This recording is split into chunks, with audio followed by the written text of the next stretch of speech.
Welcome to Sovereign Finance, the show that connects the dots between personal finance, global finance trends, and deep human history. Tune in every week to demystify the money puzzle and protect your interests in a turbulent world. Welcome to Sovereign Finance. I'm your host, Rob Drummond, here with Derek Dearden. How are you today, Derek? I'm in great form, Rob, and you? Great, yeah, good, thanks. Our topic today is the limits to growth, which is an idea that's cropped up in a few circles that I'm involved in recently, with different people saying different things, a bit of controversy about it, and I wondered if we could explore what it is and set the record straight today. Okay, that's great. First of all, do you want to just kick off by saying some of the contexts in which you've noticed it cropping up and the kind of things that people have been saying about it? Yeah, so the context that I've seen it in is various podcasts and podcasters mention Dennis Meadows specifically, who co-authored the Limits to Growth book in 1971, I think. And using that as an example, so the misconception, I think, is that what they're saying is that Dennis Meadows was or is a member of the Club of Rome and then somehow is involved in a depopulation agenda. That's the kind of root accusation, I think. Right. I think that's a complete misconception, and I'll go into in more details in a moment. First of all, he's not actually a member of the Club of Rome.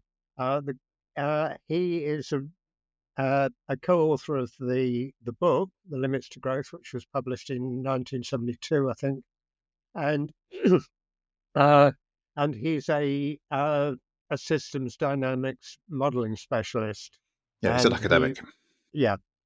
And he was one of the co-creators of the software modeling program of the world systems that the book describes and reports the conclusions of. Now, as far as the Club of Rome goes, I don't know. I'm agnostic about, what its current intentions are. I take at face value that it was. I know that a lot of people are very suspicious these days, and for the most part with good reason, of any organization or club or meeting arrangement of extremely wealthy individuals.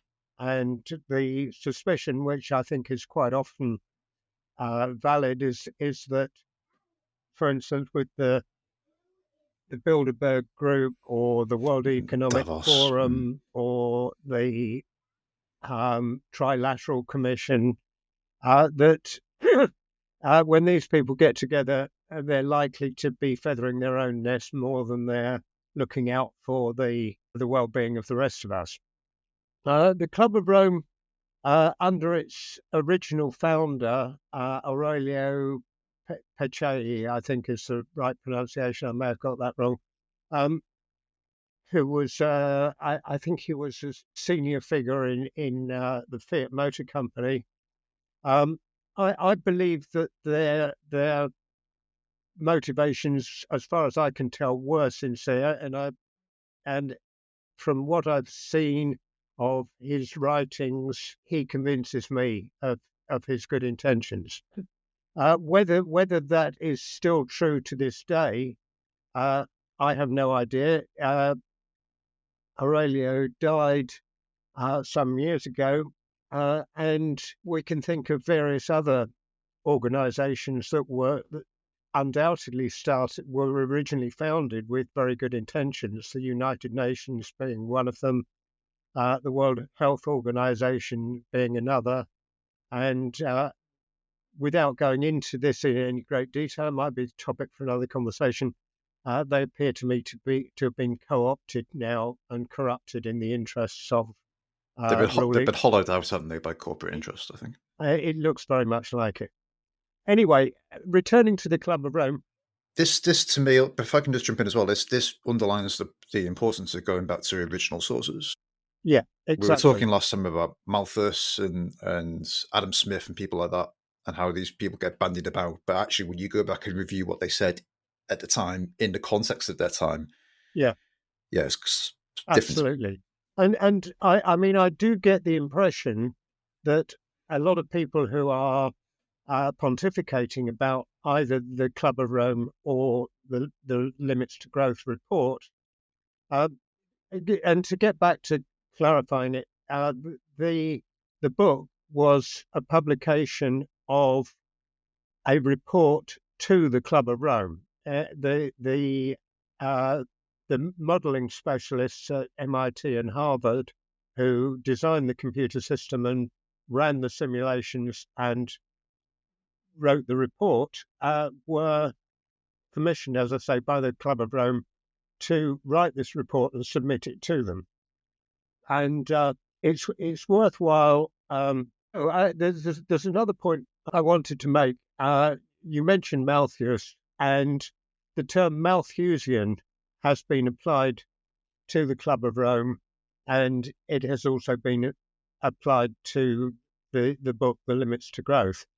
And I don't like the term Malthusian for the same reasons that I don't like the term conspiracy theory, because both of these, as they're generally used, are rhetorical devices for shutting down conversation and shutting down constructive critical thought.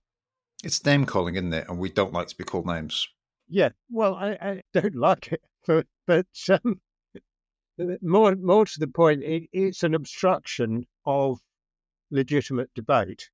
If you say something's a conspiracy theorist, a conspiracy theory, or you describe somebody as a conspiracy theorist, you're saying not only that it's a conspiracy theory, which is a theory that a conspiracy happened, but you're saying that it's obviously false and you must be a crackpot.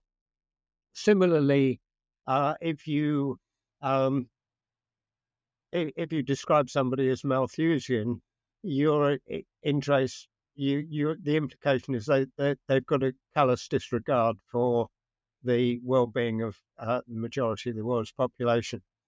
It lacks any discourse and nuance, doesn't it? And it seems to me that this is a term which is bandied about as soon as anybody suggests that actually infinite growth of anything in a finite world is not possible. Which it strikes me as practically a tautology. You know, it's glaringly obvious, and the evidence for it is unfolding before our eyes day by day. Anyway, getting back to what the uh, what the objectives of the report were, the it's worth saying what the purpose was. The Club of Rome had three objectives. One, to gain insights into the limits of our world system and the constraints it puts on human numbers and human activity. Two, to identify and study the dominant elements and their interactions that influence the long-term behaviour of world systems. And three, to warn the likely outcomes of contemporary economic and industrial policies with a view to influencing changes to a sustainable lifestyle. And I don't think anybody could seriously contest the validity of any of those objectives, do you? I don't think so. And although sustainability has become a political football, I mean, surely we don't want to live in an unsustainable way. The We issue want, is that things like environmentalism have been, again, they've been co-opted by corporate interests, haven't they? this So is absolutely we true, yeah. now have the net zero agenda and the so-called green agenda, which isn't green. You know, chopping down trees to put solar panels in place and nonsense, such nonsense. But again, it means that every time the issue is raised, you know, you almost have to divorce one from the other. And And this is why I think it's very important that people should read this book, because if somebody said to me, what is one book that's been written within the last 100 years that you would unreservedly recommend to every living person on this planet? I would say the limits to growth. And by the end of this conversation, I hope you'll realise why I would give such a ringing endorsement to it. And furthermore, what I would actually recommend is that the version of it that you read is the 30-year update. They produced a 20-year update in around 1992, and that was called Beyond the Limits because their calculations indicated that by that time we were actually in overshoot. And I'll come back in a little while and explain in more detail what we precisely mean by overshoot. And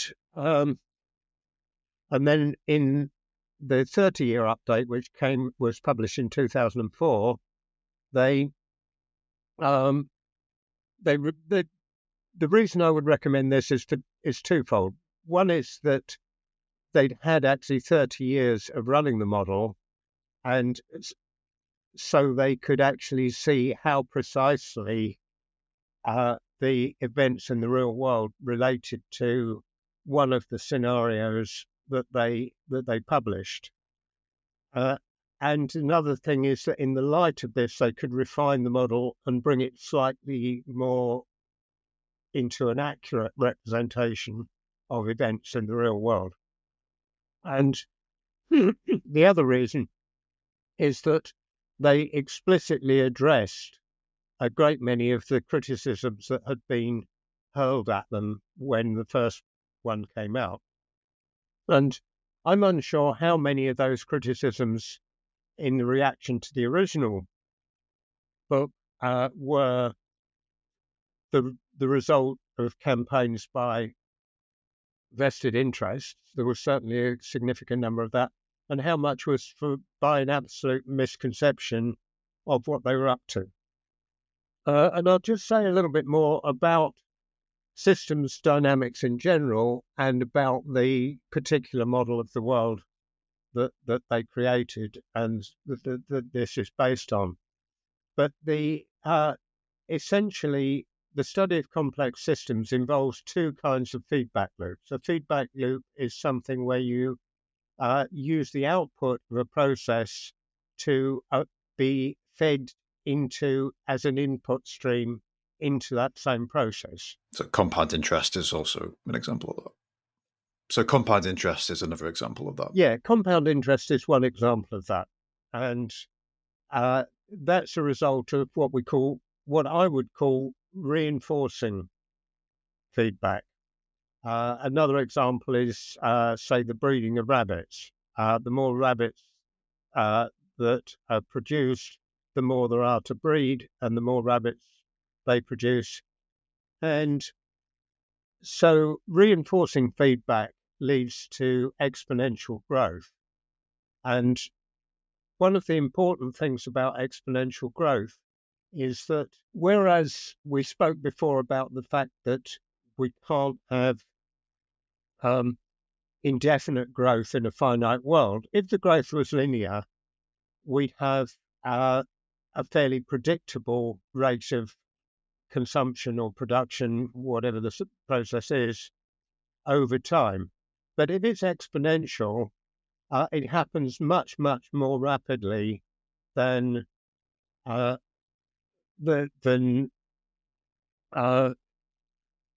we would intuitively expect. And so crises can develop much more rapidly than we would have expected. And it's easy to be taken by surprise. It's like the billiard ball model, isn't it? Where if you try to plan out, okay, if you hit that ball in that direction, then that ball's going to go over there. Whereas actually, when it's hit, the balls go all over the table, and it was impossible to predict because it's more complex than you think. Right. So, as I say, that is reinforcing feedback, and the other sort is stabilizing feedback. And an example of that is the thermostat in your house. If the room temperature is not as high as you've set the thermostat for, then it switches the heating on, the heating rises, the temperature is fed back into the control mechanism, and when it reaches the temperature you want, it turns it off, and conversely, if you've also got an air conditioning system as part of it, if the room is too hot and it's not cooling down fast enough, you switch in the air conditioning. So that tends to create stability. This assumes, of course, that the women in the house do not tamper with the thermostat. Fair comment. And anyway, so the whole point of systems dynamics is to recognize that any complex system is an interconnected web of both reinforcing and stabilizing feedback mechanisms. In the case of the rabbits, um, uh, if this is unchecked, they'll soon exhaust the supply of food, which will curtail the ability to continue reproducing at the same rate. And possibly there will be foxes which have a population growth because they've got more rabbits to eat, and the more foxes they are, that will tend to stabilize the level of the rabbit population, and so on. So the computer model that the book was based on created models, created variables for world population, for resources, for industrial output, for food production, and for the generation of pollution. And for instance, the population curve has a reinforcing feedback loop that, in general, unless constrained in some way, people tend to have more than 2 children surviving to reproductive age, and that's going to produce an exponential tendency for population to grow. And of course, in the same way as with the rabbits, the more population, the greater the population, the greater the consumption will be of food, and then the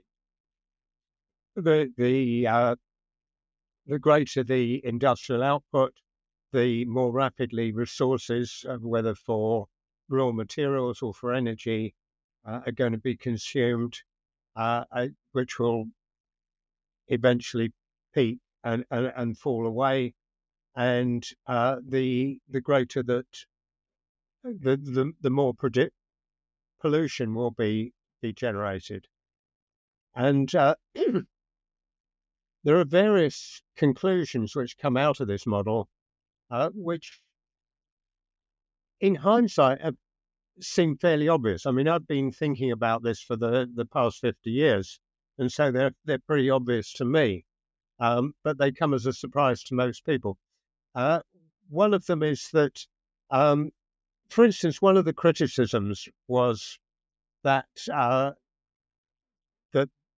the estimates that they'd made of the level of petroleum reserves or coal reserves or copper reserves or iron ore reserves were far too conservative, and there might be actually much more of these than we thought. In fact, the interesting thing is that they ran another version of the model and said, well, look, just assume that there's actually twice as much of all these things that we thought. And okay, then you get a peak and a slump further away in the future, but not very much further away at all, a decade or two, maybe. You kick the can down the road a bit. Exactly. And and then they said, well, suppose we create an unlimited source of energy, nuclear fusion, let's say, which of course has its own problems, but that's a different story. But let's suppose that there are no constraints at all on the amount of energy, and then you find that you get a critical problem with the amount of pollution that's generated. So there is, if one limit no longer applies, then we run into a different limit very much more rapidly. Another thing is the effect of exponential growth. As I said, for instance, if you took, they did a table of uh, estimated reserves of various things like copper, coal, oil, and so forth, and said, well, how long would this last at current rates of consumption? And I think if you look on the Worldometer website, it's got amount of stuff used. It's quite instructive looking at that in its own way. And it says, time left until we run out of coal, time left until we run out.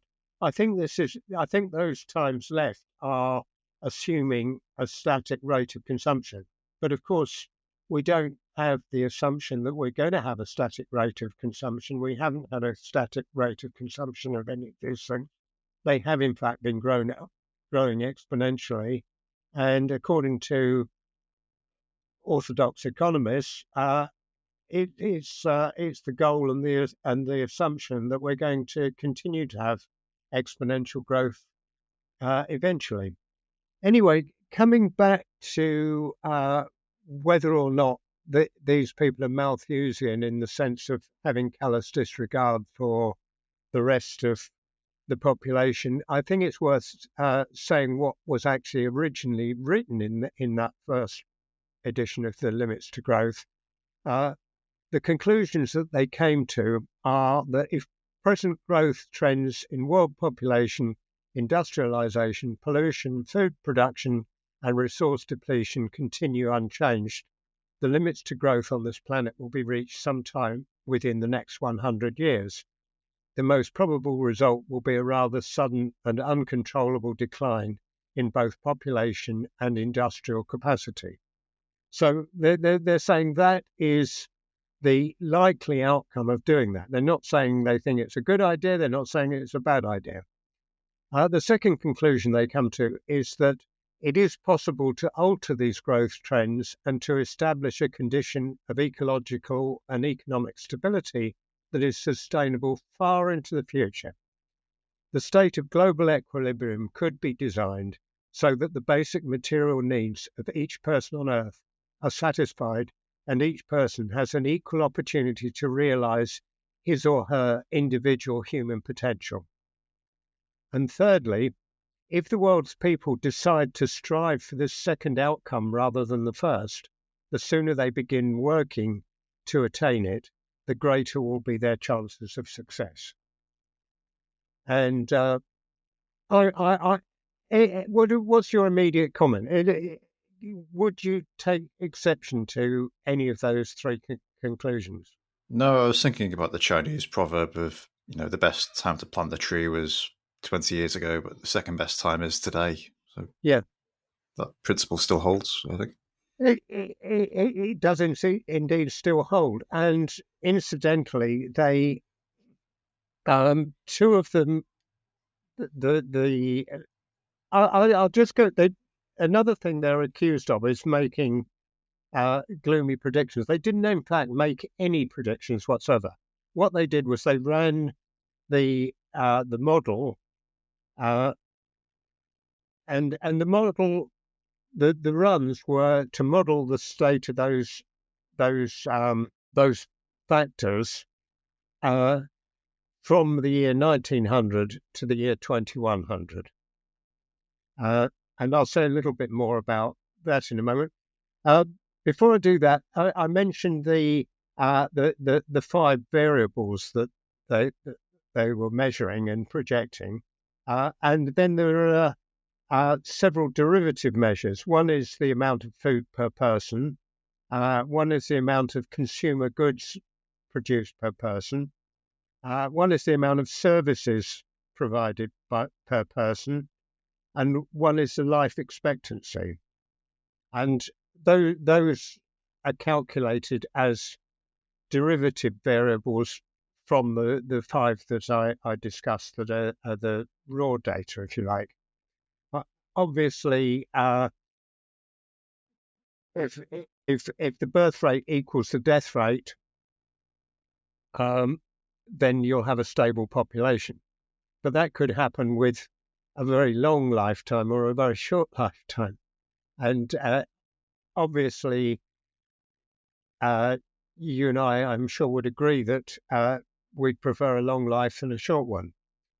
And then there were finally two derivative measures which they calculated, which is they called the Human Welfare Index and the Human Ecological Footprint. The footprint is the amount of surface area of the Earth per person that it would take, or rather the total amount of surface area of the Earth it would take to support that population at a given time under those circumstances. And human welfare index, that obviously is a bit more ephemeral, but it essentially is an estimate of nourishment, healthcare, and consumption.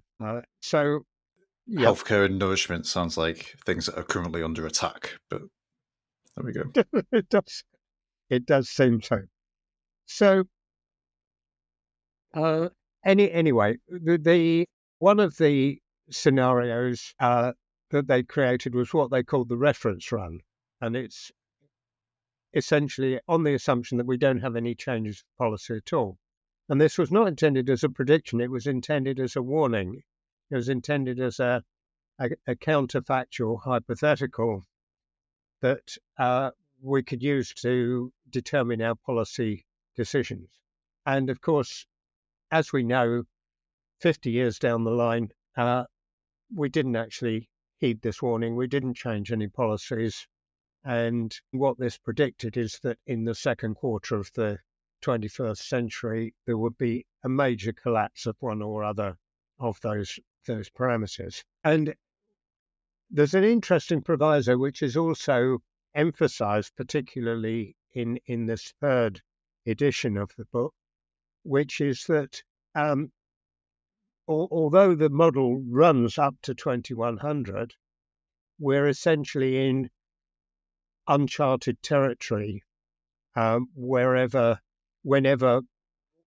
one factor or other goes into a state of collapse, because that actually changes all of the interrelationships. And personally, I see this in conjunction with various other philosophical positions that I've arrived at. I see this as actually a very positive indication, because now we are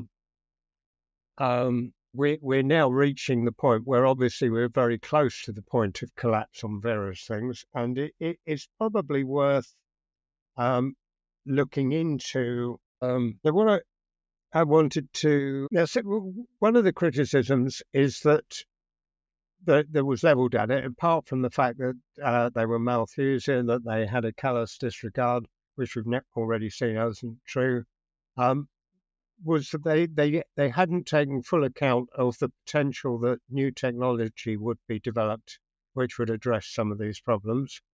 I think that was plainly a misunderstanding, because if you created new technology, as I gave with the example of energy, you just shift around the limit to one of the other factors.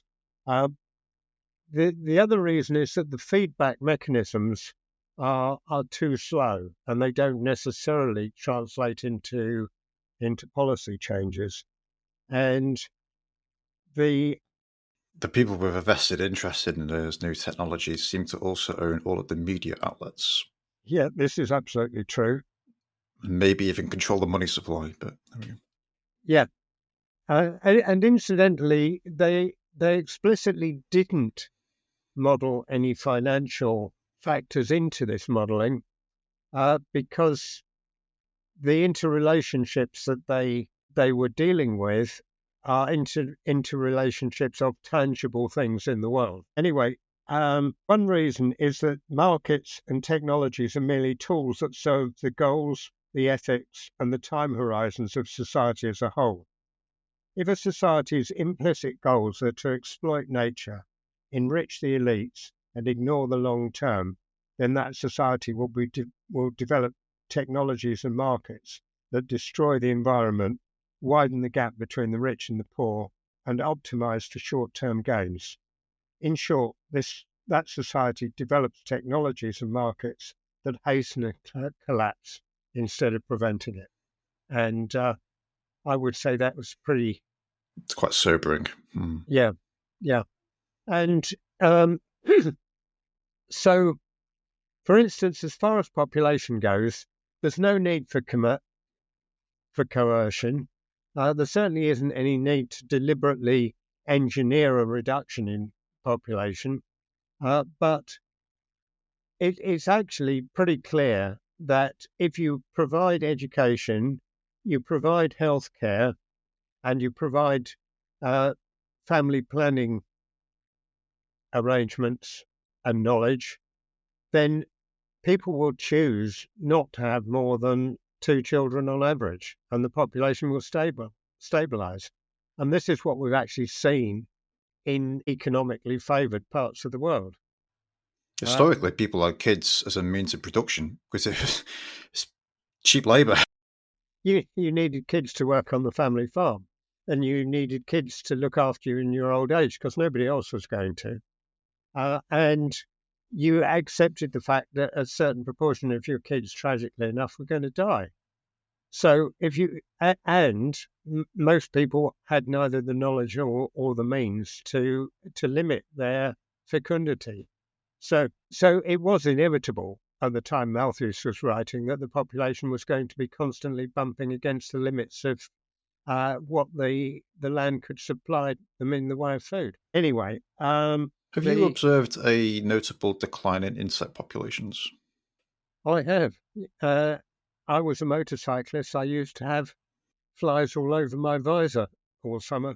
Although I haven't ridden a motor, come to that, if you constantly had to clean your windscreen if you were driving a car.